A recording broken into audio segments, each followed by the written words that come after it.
Hi students, in the previous video we studied about color blindness and inheritance of X-linked gene. Now we are going to learn about karyotyping. We all know we have 23 pairs of chromosomes.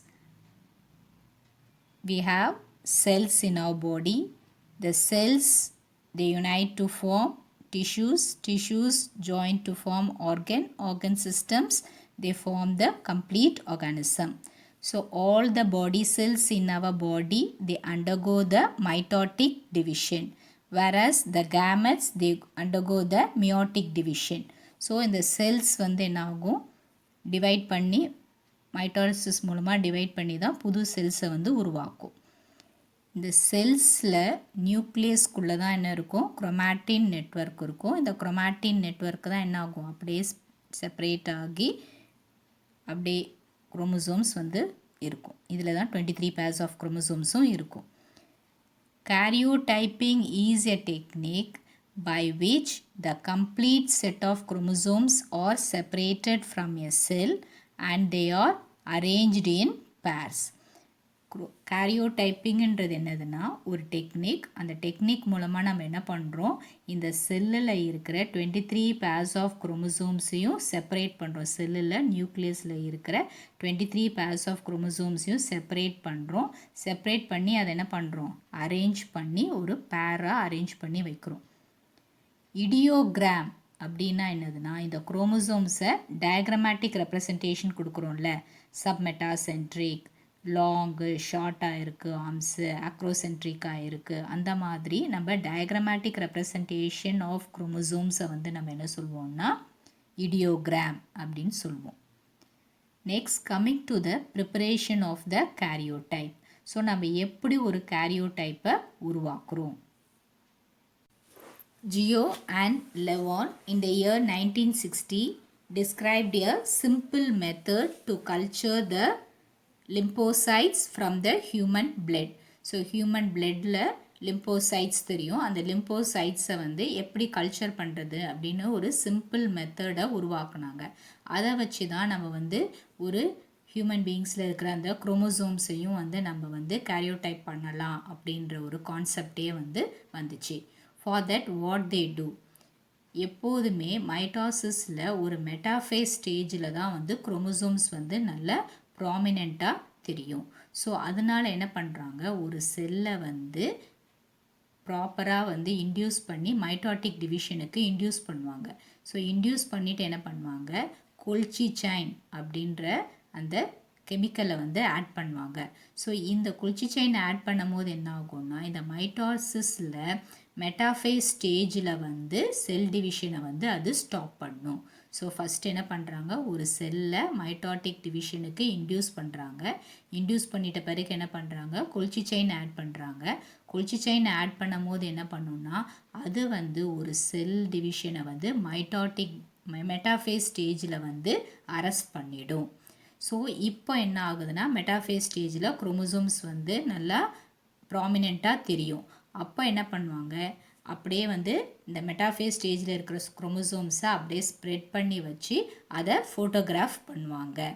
அப்புறமா என்ன பண்ணுவாங்க, ஒவ்வொரு குரோமோசோமையும் இண்டிவிஜுவலாக அந்த ஃபோட்டோகிராஃபில் இருந்து cut பண்ணி அதை வந்து அதோடைய பேர்ஸோடு, அதோட ஹோமோலாகஸ் பேர்ஸோடு சேர்ந்து கரெக்டாக ஒரு ஆர்டராக வந்து அரேஞ்ச் பண்ணுவாங்க. இப்படி வந்து ஹோமோலாகஸ் பேர்ஸாக ஒவ்வொரு குரோமோசோம்ஸையும் எடுத்து அரேஞ்ச் பண்ணுறதுக்கு பேர் தான் காரியோடைப். ஸோ இப்போ நம்ம உருவாக்கி வச்சுருக்கிற அரேஞ்ச்மெண்ட்டை நம்ம என்ன சொல்லுவோம், காரியோடைப் அப்படின்னு சொல்லுவோம். How a karyotype is prepared. First, they are inducing the cell to mitosis. After that, they will add the colchicine to arrest the cell division at the metaphase stage. Then, the suitable spread of metaphase chromosomes is photographed. Next, what they do, the individual chromosomes are cut from the photograph and they are arranging it in their homologous pairs.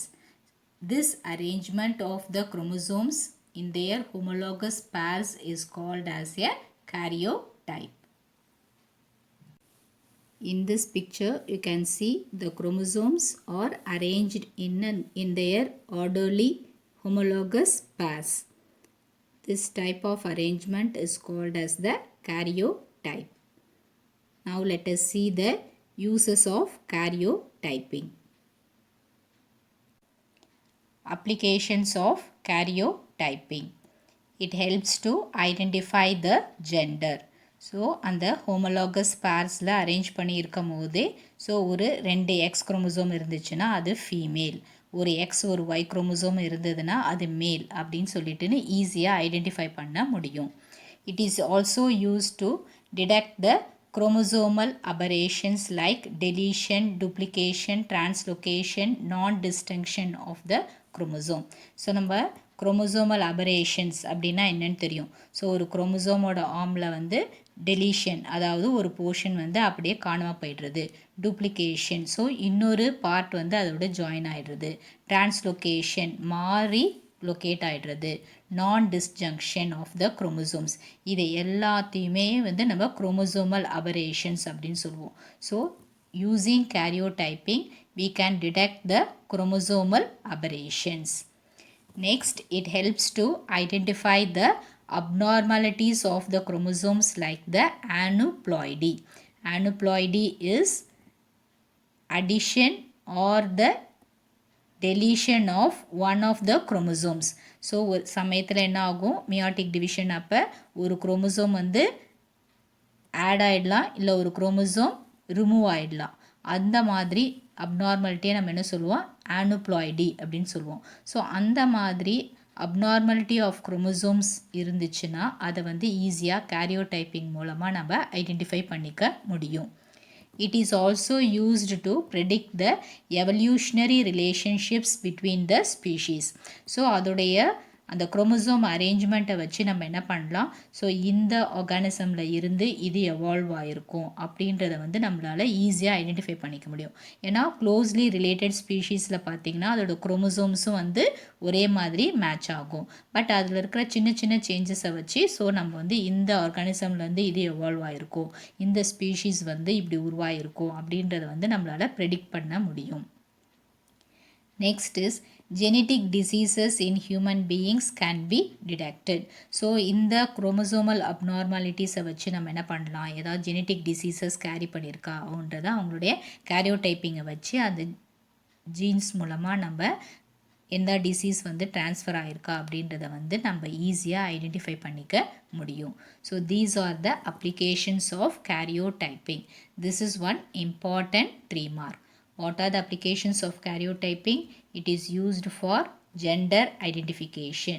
Next, to detect the chromosomal aberrations like the deletion, duplication, translocation, non-disjunction of the chromosomes. Next, it helps to identify the abnormalities of chromosomes like the aneuploidy. It also helps to predict the evolutionary relationships between the species. Next is it helps to detect the genetic diseases in human beings. Human karyotype. We all know the human chromosomes are of 3 types: metacentric, submetacentric and acrocentric, based on the position of the centromere and the relative length of the 2 arms. Human chromosomes வந்து 3 டைப்ஸில் இருக்குது: metacentric, submetacentric, acrocentric. எதை வச்சு நம்ம இப்படி 3 டைப்ஸாக பிரிக்கிறோன்னா அந்த குரோமோசோம்ஸில் இருக்கிற சென்ட்ரோமியரோட பொசிஷனை வச்சியும் அந்த 2 ஆர்ம்ஸோட லெங்க்த்தை வச்சியும். மெட்டாசென்ட்ரிக் குரோமோசோம்ஸில் பார்த்தீங்கன்னா the centromere will be in the center with 2 equal arms. Metacentric குரோமோசோம்ஸில் சென்ட்ரோமியர் நடுவில் இருக்கும், 2 ஆர்ம்ஸும் ஈக்குவலாக இருக்கும். சப்மெட்டாசென்ட்ரிக்கில் சென்ட்ரோமியர் சென்டரில் இருக்கும், பட் என்ன இருக்கும், 2 ஆர்ம்ஸும் அன்ஈக்குவலாக இருக்கும். ஆக்ரோசென்ட்ரிக்கில் பார்த்தீங்கன்னா சென்ட்ரோமியர் ஒரு எண்டில் இருக்கும், அது வந்து ஷார்ட்டராகவும் இருக்கும்.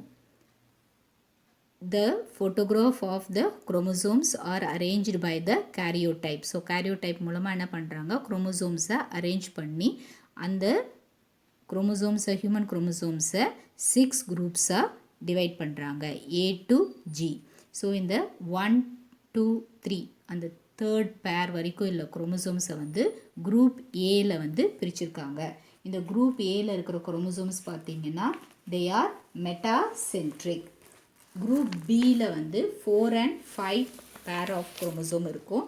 அதில் பார்த்தீங்கன்னா they are submetacentric. குரூப் சியில் பார்த்தீங்கன்னா 6th பேர்லேருந்து 12th பேர் வரைக்கும் இருக்கிற குரோமோசோமும் எக்ஸ் குரோமோசோமும் வரும்.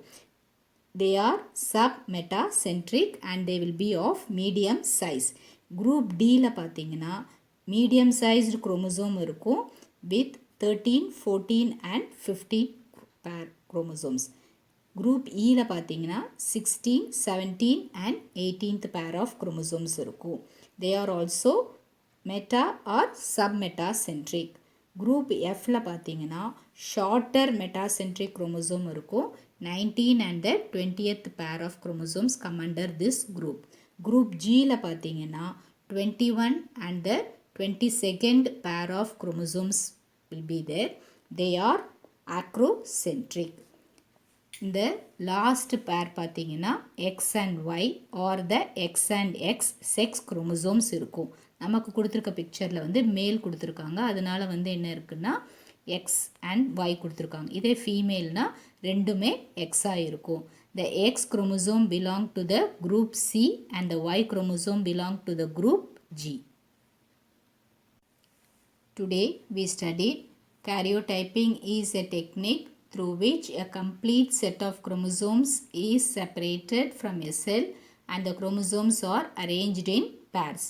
Next, we studied about the preparation of the karyotype using Kolchi chain. Next, we studied about the applications of karyotyping. Karyotyping is used in gender identification, to detect the chromosomal aberrations, to identify the abnormalities of chromosomes like aneuploidy, to predict the evolutionary relationship between species, and also to detect the genetic diseases in human beings. Next, we studied about the human karyotype. Hope all have understood today's topic. Write home test and post your answers. Read your daily lessons. Stay home, stay safe. Thank you, children.